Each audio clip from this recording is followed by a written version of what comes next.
안녕 여러분, 정말 오랜만이죠? 제가 돌아왔습니다. 오늘 소개해드릴 책은 인간관계가 답이다. 홍석환 저자의 책인데요. 그럼 저희 한번 같이 읽어보도록 할게요. 인간관계가 답이다. 저자 홍석환, 고려대 경영대학원 석박사 수료, 주요 경력 삼성전기 비서실 경제연구소 수석연구원 근무, GS칼텍스 인사기획, 조직문화, 인재개발 담당, KTNG 변화혁신실장 인재개발 원장입니다. 목차를 먼저 설명해드릴 건데요.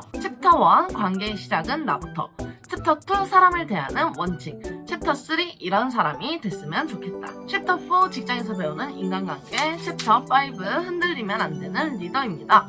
오늘은 챕터 1 관계의 시작은 나부터 읽어보도록 하겠습니다. 나는 몇 점인가? 나의 시장 가치는 어느 수준인가? 대기업 임원 대상의 역할과 성과관리 강의를 하면서 자신의 시장 가치에 대한 질문을 한다.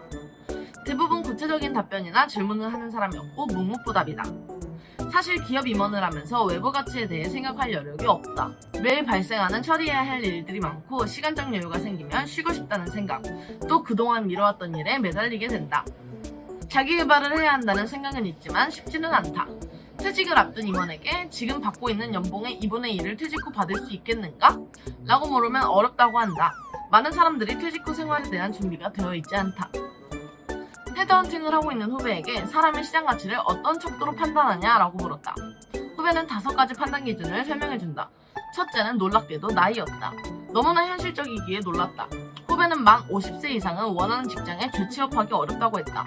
둘째는 직무의 전문성으로 몇 년 근무했는가는 중요하지 않고 그 직무의 자격증 또는 구체적인 업적이 무엇인가를 본다고 한다. 셋째는 최종 학교와 전공이다. 퇴직 후 연봉의 반 이상을 받기 위해서는 학사는 쉽지 않다고 했다. 넷째, 직무 전문가와 네트워크를 강조한다. 한 회사에서 내부 사람들하고만 관계를 맺은 사람은 퇴직 후 갈 곳이 많지 않다고 한다. 마지막으로 재직하던 회사에서 인성과 조직관리 역량을 반드시 피드백을 받는다고 한다. 나는 몇 점인가? 총 10개의 질문을 준비했습니다.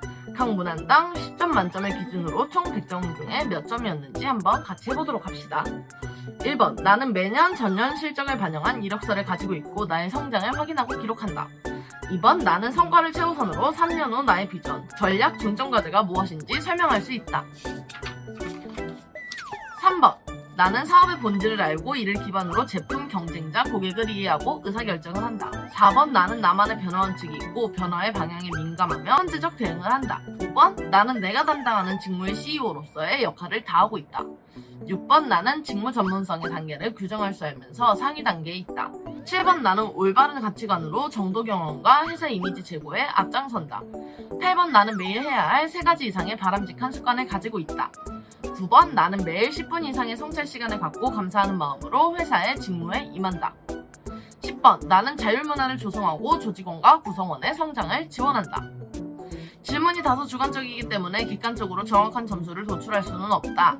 하지만 이 질문표를 보고 자신있게 나는 80점 이상은 된다 라고 판단했다면 당신은 조직에서 인정받고 있는 직장인이다. 나이 50세가 넘은 직장인 중 매년 이력서를 작성하고 수정하는 직장인은 그렇게 많지 않다. 이들에게 왜 이력서를 작성하지 않느냐고 물으면 대부분의 사람들이 할 필요가 없다, 적을 내용이 없다, 어디 다른 곳 갈 것도 아닌데 내가 왜 적느냐, 내가 이력서를 적는 순간 회사와 나에 대한 로열티가 훼손된다 라고 답한다. 하지만 매년 이력서에 한 줄을 이상 올리는 사람이 되어야 한다. 자신이 학사라면 석사로 한 줄 올리는데 최소 2년이 필요하다. 목표와 부단한 노력 없이 성공한 사람은 없다. 나는 어떤 사람인가?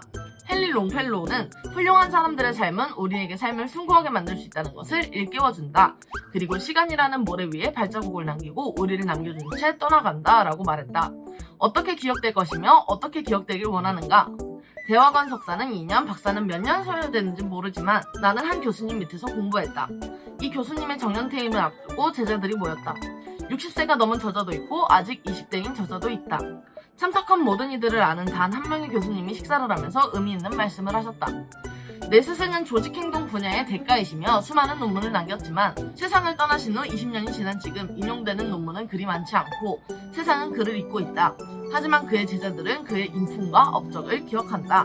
60세가 넘어 제 나이에 어울리지 않는 젊은 옷을 입고 젊은이나 하는 언행을 하는 사람들을 어떻게 생각하느냐? 자신의 나이에 어울리는 품격 있는 언행을 해야 하지 않겠느냐? 그렇다면 나는 어떤 사람이 되면 좋을까? 위대한 영웅? 뛰어난 업적을 가진 발명가가 아니라도 자신과 함께한 후배들이 목표를 세우고 삶을 살아가는 데 도움이 되는 사람이었으면 좋겠다. 사람들에게 부담이 되는 존재가 아닌 사람들과 더불어 함께하길 좋아하는 사람이면 좋겠다. 할 일이 없다면 시간 지나는 일을 지겨워하고 텃밭이나 가꾸는 애늙은이가 아닌 가능한 많은 사람의 성공을 돕는 사람이면 좋겠다.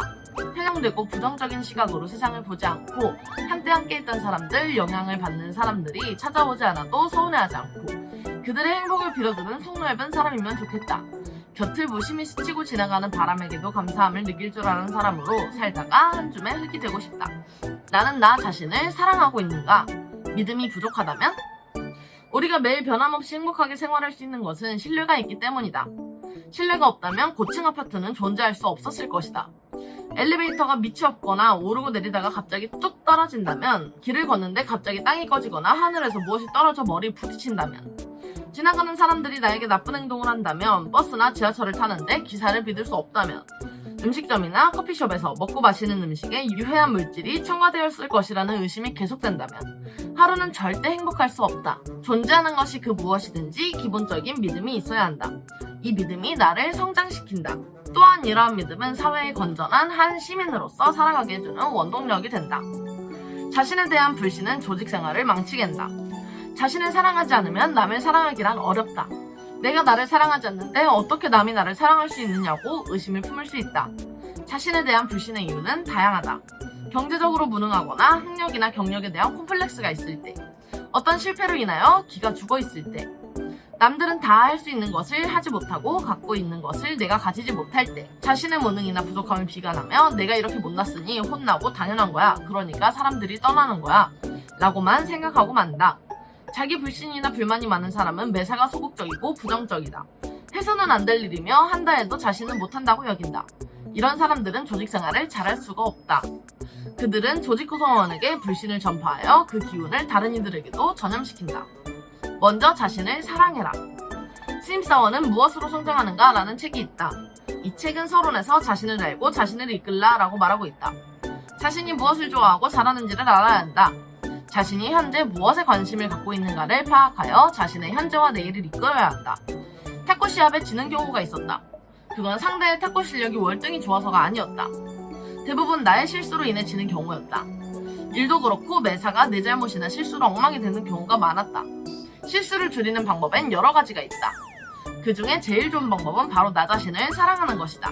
교육을 하던 중 수강생들을 향해 말한다. 자신을 사랑하는 사람 손들어 보라고 말이다. 나의 말에 손드는 사람이 서너 명 정도 보인다. 그 중에 자신있게 손을 든 사람에게 묻는다. 자신을 사랑하는 것을 어떻게 증명할 수 있느냐고 말이다. 자신을 사랑하는 방법을 물으면 대답이 없다. 사실 사랑한다는 마음을 가지는 것과 그것을 누구에게 보일 수 있도록 표현하는 것은 다르다. 자신을 사랑하는 사람들은 다음과 같은 특징을 갖고 있다. 첫째, 꿈을 설정하고 하나하나 이끌어간다. 자기 자신을 사랑하는 사람들은 꿈이 있다. 그들은 100세까지 자신이 해보고 싶은 버킷리스트 100가지가 있어 더욱 행복하다. 70대에 가장 바람직한 모습이 있어 이를 달성하기 위해 노력한다. 올해 자신이 이루고픈 꿈이 있다면 이 꿈을 월, 주, 일 단위로 나누어 실천해보자. 매일 해야 할 6가지를 추진해보자.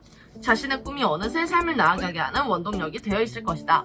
둘째, 자신을 이해하고 도와줄 동반자의 존재를 잊지 않는다. 자신을 지지해주는 동반자가 곁에 있다면 나 자신을 더 사랑하게 된다. 누군가의 위로가 필요하고 기대고 싶을 때가 있기 마련이다. 만일 인생의 동반자가 있다면 이런 경우에 어깨를 기대해 쉴 수 있다. 보다 길고 멀리 보면서 성장을 이어나갈 수 있다. 자신을 사랑하는 사람은 평생 함께할 동반자가 있다. 셋째, 자신에게 선물한다. 사랑하는 사람이 있다면 그 사람에게 자신의 모든 것을 다 주고 싶을 것이다. 그 사람이 좋아하는 것이라면 무조건 선물하고 싶다. 자신을 사랑하는 사람은 자신에게 선물을 보낸다. 자신이 원하는 선물을 사서 쪽지 한 장에 사랑한다는 말을 쓰고 포장해 소포로 보낸다면 상대방이 선물을 받는다면 얼마나 기쁘겠는가? 이렇게 자신에게 매달마다 선물한다면 자신을 더욱 사랑하게 될 것이다. 넷째, 아침에 일어나 자신에게 사랑한다고 소리친다. 저자는 요즘 학생들에게 말한다. 소중한 사람은 더 소중하게 간직하라고. 소중하다는 마음을 표현하라고 말이다. 아침에 일어나 거울을 보며 나 자신에게 사랑한다고 말해줄 수 있다면 얼마나 좋겠는가? 그러면 얼마나 힘이 쏟겠는가? 거울에 비친 자신을 자랑스럽게 여기고 파이팅을 외칠 수 있다면 그렇게 하루를 시작하면 힘이 쏟지 않겠는가? 네, 오늘은 여기까지 읽어볼 건데요.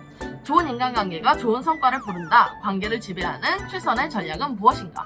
인간관계가 답이다. 홍석한 저자의 책이었습니다. 그럼 오늘도 행복한 하루 보내시고 저는 여기서 또 봐야겠습니다. 다음 영상에서 만나요.